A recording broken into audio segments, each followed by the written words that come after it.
एक सुंदर जंगल के बीचों बीच एक छोटी गिलहरी रहती थी जिसका नाम नटी था। नटी अपनी बहादुरी और चालाकी के लिए जानी जाती थी। अपने छोटे आकार के बावजूद नटी हमेशा अपने जंगल के दोस्तों की मदद करने के लिए तैयार रहती थी, जिससे सब उसका सम्मान करते थे। एक धूप भरी सुबह जब नटी आने वाले सर्दियों के लिए अखरोट इकट्ठा कर रही थी, तो एक धूर्त लोमड़ी जिसका नाम रोको था जंगल में आई। रोको अपने चालाक तरीकों और छोटे जानवरों को छलने की आदत के लिए मशहूर थी। उसने दूर से नटी को देखा और उसकी आंखों में लालच चमक उठी। उसने सोचा कि वह छोटी गिलहरी को छल कर उसके मेहनत से इकट्ठा किए हुए अखरोट चुरा लेगी। उसने गिलहरी से चालाकी से बोला, नमस्ते छोटी गिलहरी, तुम्हारे पास बहुत बढ़िया अखरोट है, क्यों ना तुम इन्हें मेरे साथ शेयर करो। नटी, जो रोको की चालाकी को समझ गई थी, ने उत्तर दिया, मैंने ये अखरोट मेहनत से इकट्ठा किए हैं रोको, मैं इन्हें तुम्हें क्यों दूंगी। रोको इस उत्तर की उम्मीद नहीं कर रहा था। गुस्से से भर गया। उसने नटी को डराने का फैसला किया। अगर तुम मुझे अखरोट नहीं दोगी तो मैं सबको बता दूंगा कि तुम एक डरपोक हो जो शेयर करने से डरती है।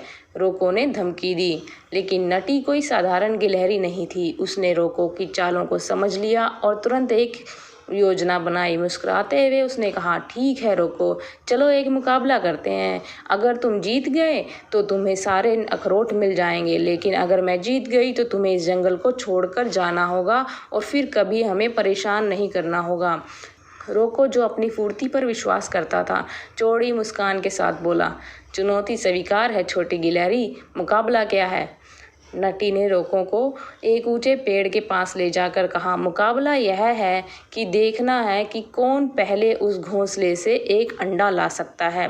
बिना किसी हिचकिचाहट के दोनों ने पेड़ पर चढ़ना शुरू कर दिया। नटी, जो बहुत छोटी और फुर्तीली थी, जल्दी ही शीर्ष पर पहुंच गई और सावधानी से घोंसले से एक अंडा उठा लिया। दूसरी ओर रोको, जो भारी और कम फुर्तीला था, संघर्ष करता रहा और उसे ऊपर चढ़ने में अधिक समय लगा।